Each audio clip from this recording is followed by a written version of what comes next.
show, 10S Gaming Plus, the only marksman that they picked was Bruno. That did not work out, but other than that, Granger kind of fell off the radar. Todak will make sure that that this hero is, remember, they ban out the Granger and RRQ, instant ban on the Chang'e. As if they actually took our advice, but it's going to be the Hayabusa heading in towards the 4th pick. Now, the reason why I actually raised my voice is because this is definitely that high risk, high reward gameplay that RRQ definitely likes, but then again, a lot of it is calculated risk. So I'm really excited to see how they're just going to be using those OG shadow kills as well as all these shadows to actually hop around just to pull a little bit of that sort of the mental warfare against the side of Todak.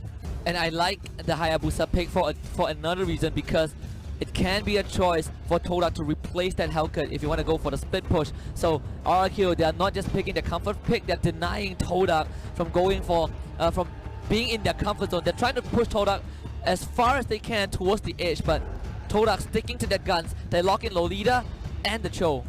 Lolita Cho for the very final pick right here. And I do like the fact that there is a little bit more of that breathing space for Todak this time around, skilling a whole lot better in that sort of sense. When they can definitely go in with a pickup with the Way of the Dragon as well, but RQ here, I do like how they responded. Yeah, the final pick from RQ, and this is going to be a different game for both teams. Todak still trying to retain their identity, but RRQ, they want to strike back, and they want to go for those heavy fighter lineup. You see the Kimi, you see the Export, you see the Hayabusa, and I believe the last one was a Ruby for RQ. Well, I definitely see that RQ always fills us up with a whole lot of surprise. We're talking about the Kings here, who likes to actually set the tempo, set the meta, and set the pace for everyone to follow. And now, of course, they are 1-0 up on this sort of the scenario. So they're pretty much sitting comfortably. But this is also that sort of sense that in the upper brackets, you can still try a couple of things and still have that safety net to fall back into. Oh, yeah. But maybe not for long. If they were complacent in any sort of point of the game, then they may be falling down to the lower brackets as well. Yeah, especially when the series progresses really quickly for Mobile Legends. In a blink of an eye, RRQ are already up 1-0 in this best of 3, and we are talking about the upper brackets. These teams fight teeth grinding just for this spot, just to be here, and one of these contenders will be knocked down to the lower bracket by the end of this best of 3. And if you are on the back foot, if you are Todak right now, keeping the identity is one, but executing it will be the challenge. Definitely execution would prove to be pretty tough. Play is definitely the impressive part from RRQ. You can kind of look at them and say EVO's Legends were doing the same, probably better in Group D, but fact of the matter is, I feel like the macro play for Mobile Legends is more important than having those micro skills. Skills is one, but knowing how to control the map, knowing the fundamentals of the game is ultimately what's going to lead you to victory, because it sets the tempo. It forces the opponents to play your game. In RRQ, they basically attach the strings to Todak and made them puppets. That's true, and this is where it really separates pro players from a bunch of ranked solo queue players who are possibly chasing for those stars, where they really know what exactly to do to actually make all these sort of sets to actually bait people out and follow their sort of a way of play. And this is also that sort of fact where they really have to also find a couple of all those mistakes to actually punish, and RRQ are ruthless at that. The moment that you commit one flaw, they will find that hole and they will dig it deep and, of course, bury down their enemies in the ground. Yeah, and well, to say it, maybe not Todak, maybe it's Todak, maybe it's no. Game 1 was going down that direction, but Todak with the Cho and the Lunox, two of their comfort picks. They're getting back into the zone. They eliminated the Dyrop after feeling that Dyrop was ineffective. Maybe Game 1 was a warm-up. Maybe Todak are the slow starters. They need time to warm that engine up to get it rev. But RRQ, you look at the draft and you would think to yourself, the split push might not be the option to go for because of the presence of this Hayabusa. And now that we're having that Hayabusa coming in, it's going to be an effective split push for members of RRQ. Well, of course, I might say too soon, as Todak could also try to punish him as well while he's laning and try to negate as much of that sort of a roaming coming from that Hayabusa. That's definitely going to be something that's really important to factor in, because if he gets that free roam, he could easily assassinate anyone over on the river. And now it's time for us to, of course, have a bird's eye view on Asiat Arena as well as the players who will be playing game number 2. The battle will continue at the Celestial Palace. Todak against RRQ. Now RRQ, one game up, feeling really confident. You mentioned that they didn't seem to even break a sweat while taking that game one away from Todak, but Todak, they should definitely be sweating right now, and if anything, taking that 5 to 10 minutes to recompose and reevaluate what they should do in game 2 is of utmost importance, and you cannot succumb to this pressure. Yesterday, the interview with Onyx did show that, but we'll keep that for now because game 2 between Todak and RRQ is underway.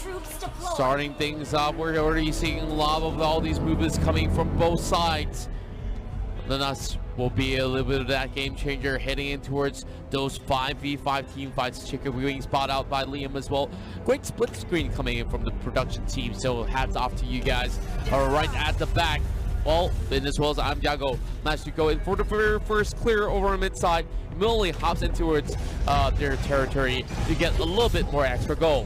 Yeah, it's impossible to match the push of Xbox plus Kimi. Flamethrower plus Gatling gun, way too fast to deal with. But again, Hayabusa, you have the Archive sticking with him, so Sin is gonna have a pretty decent lane compared to this Lolita show. X-Ray tries to go for the counter jungle, but Lemon is there, and that is the problem right now.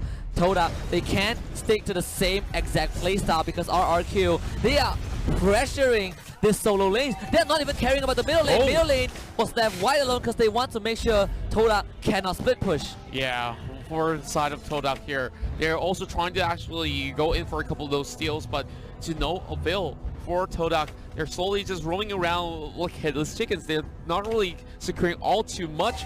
Well, we're looking at a little bit of that goal, of course, laying towards RRQ, but it's too small to even call it elite for the time being. Well, Liam being a really good scout here across that river, just slowly moving in and out. Same goes in the Nas as well. Well, Chiku slowly getting that boots here for a little bit of that roaming potential as we see Finn already on the move as well. And I like what RRQ is doing.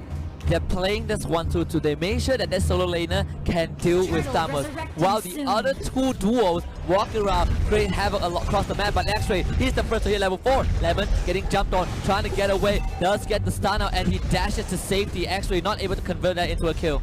Well, X-Ray still a little bit far from that sort of scenario to actually secure themselves that first blood. But Finn here might just be taken down in a 1 versus 3 skirmish. Now Firaga armor has just been popped, so Finn's got to be a little bit more careful than he was before. That's going to be the turtle coming up online, and now Lemon looking for that engage. Flicker coming out from the nuts, and that, well, of course, going to correct myself. Flicker coming from the side of RRQ side, and they are now in pole position to actually secure this turtle. Lemon got away, but the Divine Judgment will find Liam. Hurricane Dash will keep him alive for a bit longer, but his first blood for Todak, and now Ben counting with the last stand. He has to immediately retreat. The Minimum Blast actually got cancelled. Nernas, he messed that up, but it's fine because he just has to re-engage. Ben trying to get away with the Flamethrower to keep himself alive, and Todak, they will now secure turtle. I just love how they are playing this one with a solid way of just hitting it in towards that jungle to invade. E1 now, of course, taking a little bit too much of that overstep, and they will have to fall back. Let's have a look into the replay, brought to you by Mllb. And Liam was definitely caught off guard with that perfect Divine Judgment, pulling him all the way back into his team. Yeah, props to E1. He was 0.5 seconds faster on the trigger finger. He caught Liam mid through that 1,000-pounder, and he just dragged him back to the rest of Todak. So Todak getting the first blood and the turtle. Great start for them. They're still able to apply pressure to the side lanes, sticking to their identity. This is what I like about Todak. They're not going to change anything just because it failed, because Moon will get that second kill. Well, of course, the Ruby hasn't really come up online all too well, but Sin's not going to be making him move any further. Wow, what a beautiful Hurricane Dance that was. and that kill will be channeled in towards the side of the Hayabusa. Immediately Todak, whatever time they can find, they sacrifice a body for a turret. Perfect, the flicker right in. Chiku found the way of the dragon. Liam goes down, more killing spree, and he will find another one. Double kill for this Lunox. Todak, they lead by 4. As they go on the killing spree, we can hear the crowd go frenzy, and now OG channel kill. We play for 1. Let's get back into the game. We're seeing a little bit of fighting, but of course, there was a great kill heading in towards the mid as we hear an unstoppable force coming in for RRQ. Who needs the replay when the live action is just absolutely bonkers? Lunox, less than 5 minutes in, 6-0-0. Absolutely monstrous. It's going to be a really big threat to RRQ, and Todak flipping the script around. Maybe they've woken up.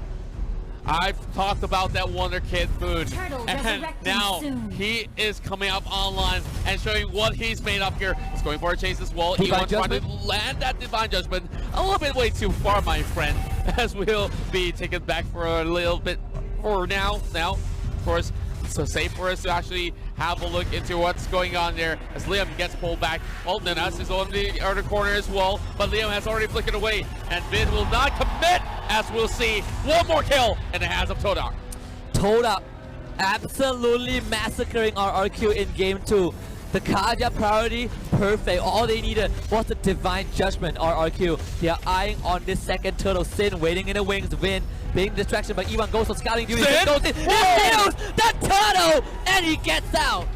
Rex, Waco, Keon sneaking this one in, and wow, we talk about ninjas, and this one literally did his duty.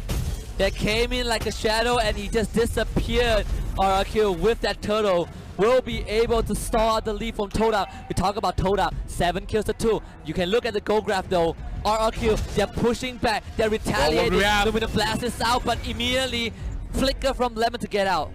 Well, Lumina Blast was well timed, but that's going to force a lot of all the spells going on their cooldown. But over the half of the Bottle Light will be Liam trying to actually pin them down on the wall, but X-Ray should be well enough healthy to actually take the lights with Lemon. But here comes the rest of Todak as well, crashing over the side of it as they try to commit to this fight. A little bit of overstep here, and X-Ray, the first one to be taken up. Order Brilliance may pop as well, and then us caught in between, forced to flicker away, and here comes Sin as well from the back. They're all in the disarray as they have Chico way on the dragon, and he enters this battle here as they will flicker away. But here comes Sin, and shadow kill as well. RRQ takes them off.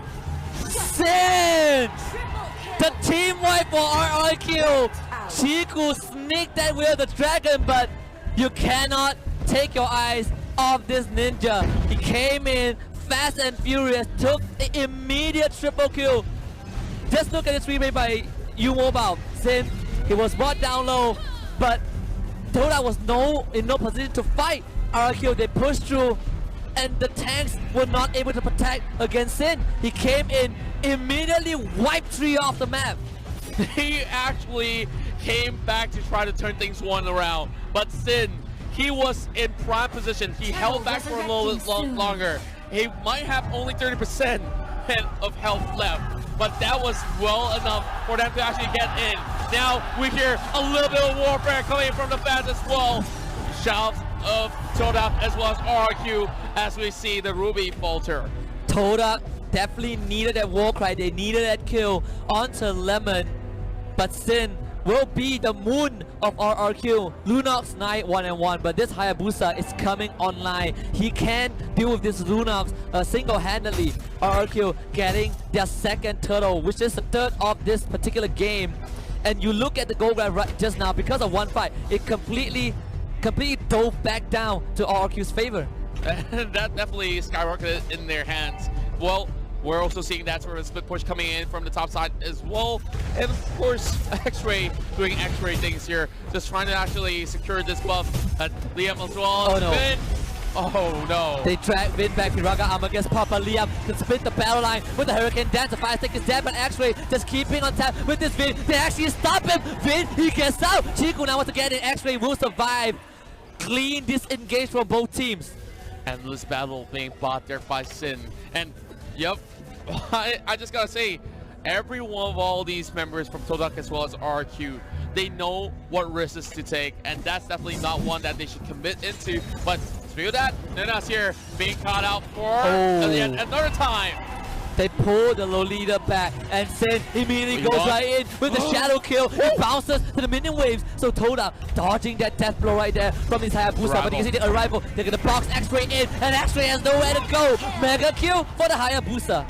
I just love how Liam comes right in for the arrival just to pin them to the wall, negating some of all these members useless, but in that sort of sense, only one, and that will be X-Ray. And that's definitely more than enough. Last Mentality coming out, same goes to Order of Brilliance. They're diving right in, but all they needed was the tower, and they will back away for the more. They immediately force out the Order of Brilliance from this Lunar so that Todak will not be able to fight, but 10 minutes in, the Lord has spawned. RRQ immediately congregating at that area. Kimmy on guard duty. I am Lemon on guard duty as well. They know Todak desperately need this to hold on, and they are not afraid to stand their ground. Nunas again out of position, has to charge away. We're already looking at RQ setting up shop as well, as we see Sin, of course, doing a little of those dicey moves. Liam, once again, pans people off with the Hurricane Dash. Kaya tries to pull him away, and now one more Mentality going into this battle here. It's going to be Finn fronting the fight, but that's all that they needed. Just pick-offs, pick-offs, and pick-offs. And without that Cho, they might just have less chances to secure that Lord. Yeah, and actually trying to find a way in, not able to get that. Divine Judgment was used on Liam, but they were not able to convert that into a kill. So RRQ have full control of the entire map. They can do whatever they want at this stage.